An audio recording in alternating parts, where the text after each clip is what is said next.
तो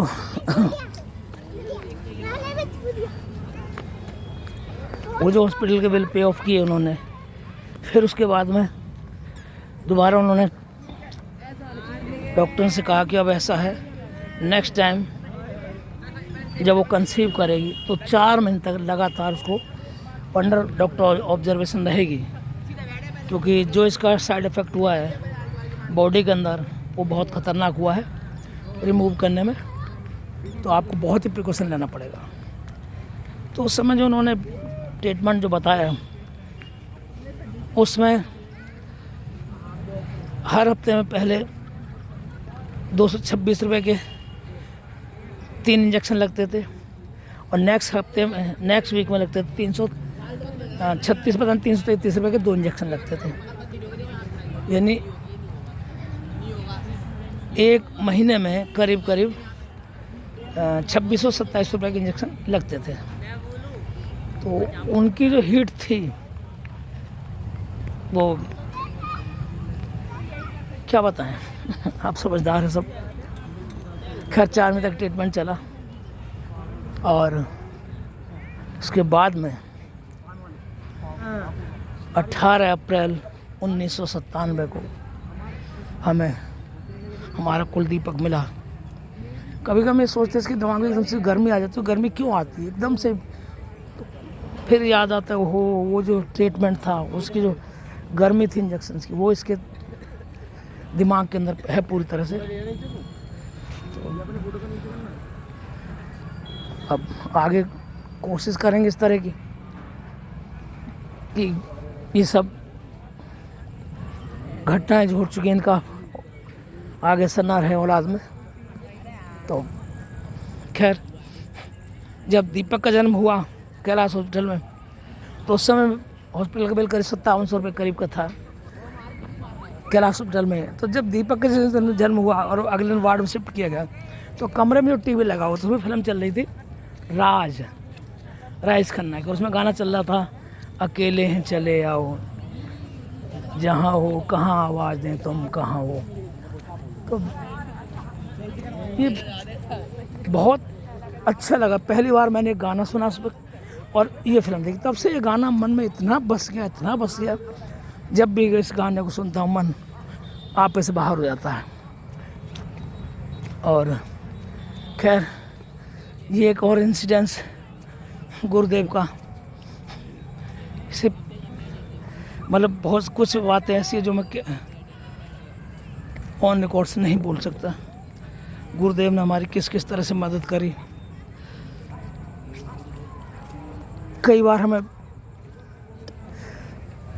मेरे पास शब्द नहीं इस तरह बयान करने के लिए कि हमारे गुरुदेव हमारी लाइफ में क्या महत्व है हमारे लिए। एक अलग बात है कि कुछ चुगलखोरों का कारण गुरुदेव की हमसे दूरियां हो गई, और दूरियां बहुत ज़्यादा बढ़ गई, और उस दूरी का नतीजा ये हुआ कि 2001 में हमने बहुत बड़ा धोखा खाया। उस धोखे से, सदमे से औलाद तो गई और मान सम्मान सब खत्म हो गया हमारा। घर वालों की नज़र में हम एक औलाद को बेचने वाले के रूप में मशहूर हो गए। जब गुरुदेव हमारे साथ थे, हमें कभी अकेले होने का एहसास नहीं हुआ। हमें लगा हाँ हमारे साथ कोई है, बाप नहीं तो क्या दूसरा तो कोई है। जब छोड़ दिया 17 नवंबर 1994 को हमारी इंगेजमेंट हुई, तो उस समय गुरुदेव हमारे साथ उसमें उस फंक्शन में, उस इंगेजमेंट में हमारे साथ थे। और फिर लेकिन वो शायद फ़ोटो हमारे पास, वो वीडियो, उस समय वीडियो रील बनी थी, वीडियो रील भी पता नहीं कहाँ से कहाँ चली गई, इतने लंबे अंतराल में पता ही नहीं चला। और उसके बाद में 14 अप्रैल 1995 को जब हमारी शादी हुई, तब भी गुरुदेव हमारे साथ थे। जैसे आप लोग जो हमारे पुराने रिलेटिव्स हैं जानते हैं, बाकी बात उन सबको पता है, गुरुदेव हमारे साथ उस समय भी थे। और उसके बाद में जब बेटा का जन्म हुआ, उसकी फर्स्ट बर्थडे था, तब भी गुरुदेव हमारे साथ थे। मतलब कहने के जहाँ हमारे साथ कोई शुभ घटना, गुरुदेव हमारे साथ हर समय नजर आए। और जब हम उनसे अलग हुए तब तो हमारे साथ में कोई ना कोई ना होनी घटना हुई। लोग कहते हैं ईश्वर को किसी ने देखा नहीं, मैं कहता हूँ मैंने ईश्वर को गुरु के रूप में देखा है, चाहे वो मेरे प्रोफेशनल गुरु हों और चाहे आज के आध्यात्मिक गुरु जी महाराज हों। मैं बता नहीं सकता, उनके पास जब मैं था, सेठ साहब के साथ जब मैं था, तो मुझे इतना अच्छा फील होता था उनको देखना, मैं एक्सप्लेन नहीं कर सकता। मेरे पास शब्द नहीं इस चीज़ को बयां करने के लिए कि उनको देखने के साथ मुझे इतनी अच्छी फीलिंग होती है, जैसे वो बस मांगे मन गार्डन हो जाता था। और जब कभी मन किसी बात से उदास होता तो माई अबा है नहीं, बस वो पंजाब बोलते थे, बस मन एकदम फिर चंगा हो जाता था।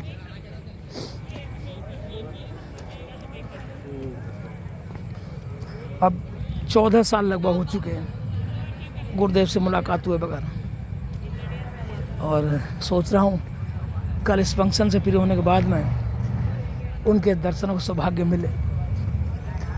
आज पता लगा गुरु के लाइफ में कुछ नहीं है।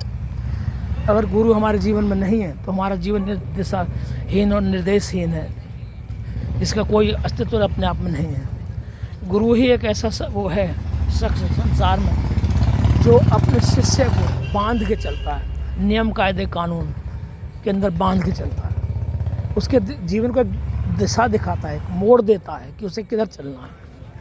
और मैं सौभाग्यशाली हूँ कि अजय कुमार सेठी के रूप में मुझे एक गुरुदेव मिले, जिनकी बदौलत आज मैं हूँ और मेरा परिवार है। वरना तो 1996 की उस आंधी में मैं कहाँ से कहाँ बिखर गया था, मुझे पता खुद नहीं पता होता वो कहाँ से कहाँ पहुँच गया था। इधर मैडम को बचाने की समस्या, उधर ससुराल वालों का प्रेशर ऊपर, इधर घर से अलग, तो मतलब 3 एंगलों में फंस गया था उस वक्त में।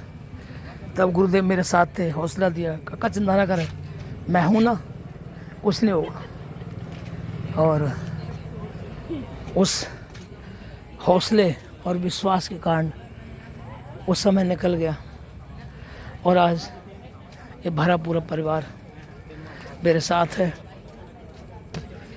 तो कुल मिलाकर बहुत ही अच्छा है। 50 पे एक मैडम गुरु महाराज तो क्या बताओ, बहुत सारे लोग हैं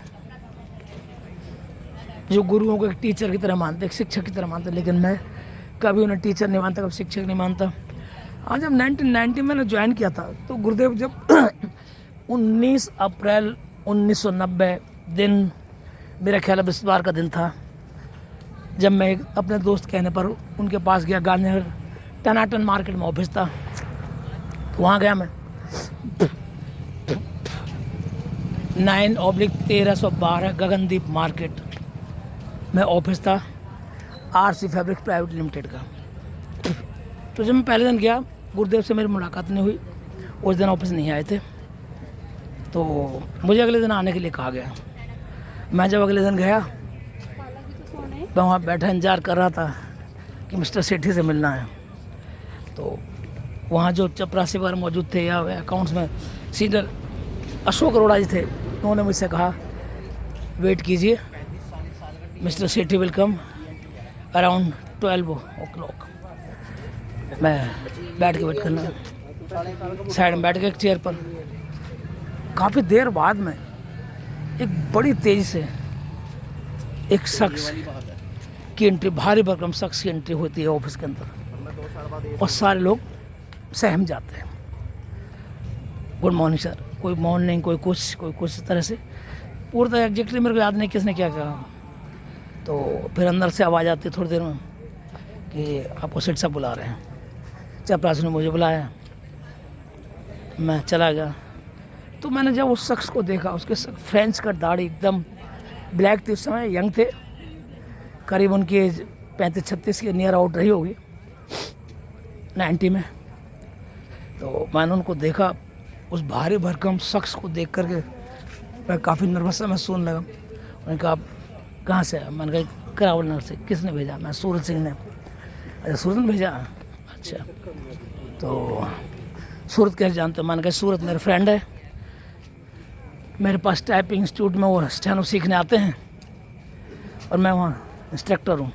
अच्छा आप उनको शॉर्ट सिखाते? मान लीजिए तो मैंने आपको स्टेनो के लिए बुलाया यहाँ पर। मैं ठीक है जी, I am ready for that. कहने एक काम करो, एक एप्लीकेशन लिख के दो यहाँ ज्वाइन करने के लिए। तो मैंने उनको एप्लीकेशन लिख के दी जो कि मुझे आती थी, तो मैंने एप्लीकेशन लिख के दिया। उनका ठीक है और आप यहाँ विधिवत रूप से कल से ज्वाइन कर सकते हो। मैं ठीक है जी। तो फिर मैं बड़ा हैप्पी लौटा घर और शाम को सूरत के पास जाकर बोला, मैंने कहा उनसे मुलाकात हुई सेठ साहब से और उन्होंने वहाँ ज्वाइन करने के लिए बोल दिया है। तो मैंने कहा यार वो कैसे आदमी, तो बहुत भारी कह रहा आप देख लो खुद, वो इतना अच्छे नेचर के आदमी हैं, आप खुद याद करोगे ना। मैं अच्छा जी। तो उसके बाद में मैंने अगले से ऑफिस जाना शुरू किया।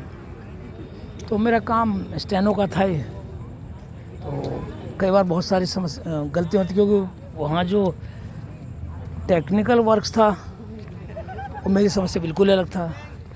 हम अभी एमेच्योर्स में थे और वहाँ मैच्योरिटी की ज़रूरत थी, तो काफ़ी दिक्कतें आती थी मेरे को। एक तो उनकी वे ऑफ टॉकिंग जो थी, लैंग्वेज, वो मेरी समझ में नहीं आती थी।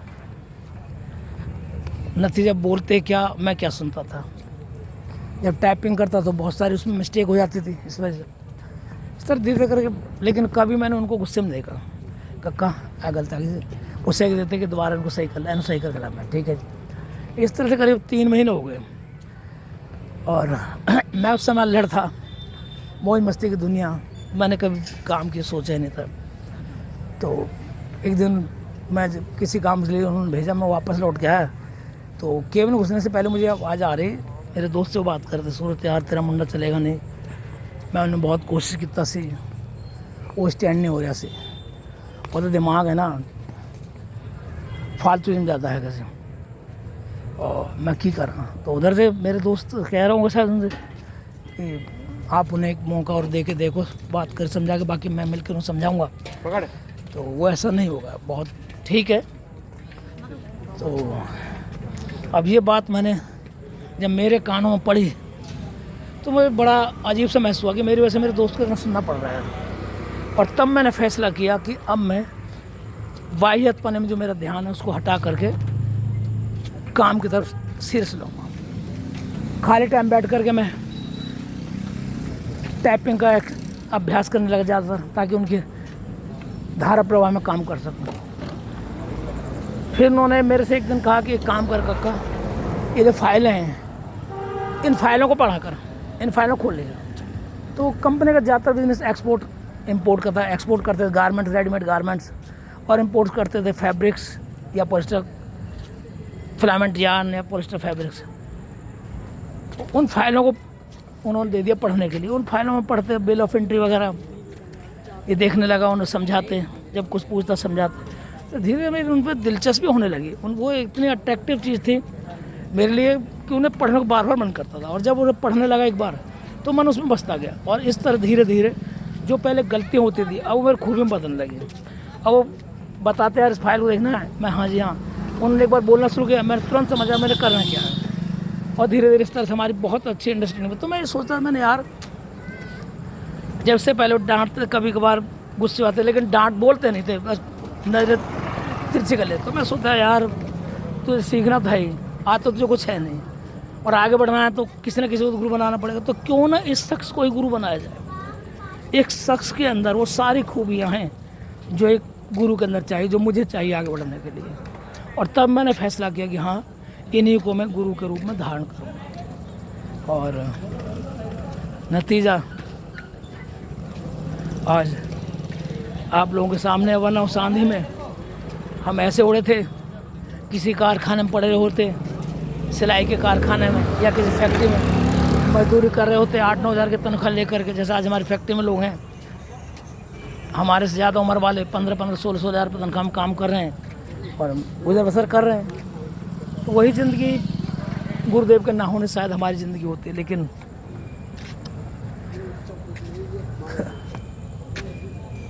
बाकी तो हमने यही कहा था कि हम 1 अक्टूबर से अपना यूट्यूब चैनल विधिवत रूप से चालू करेंगे।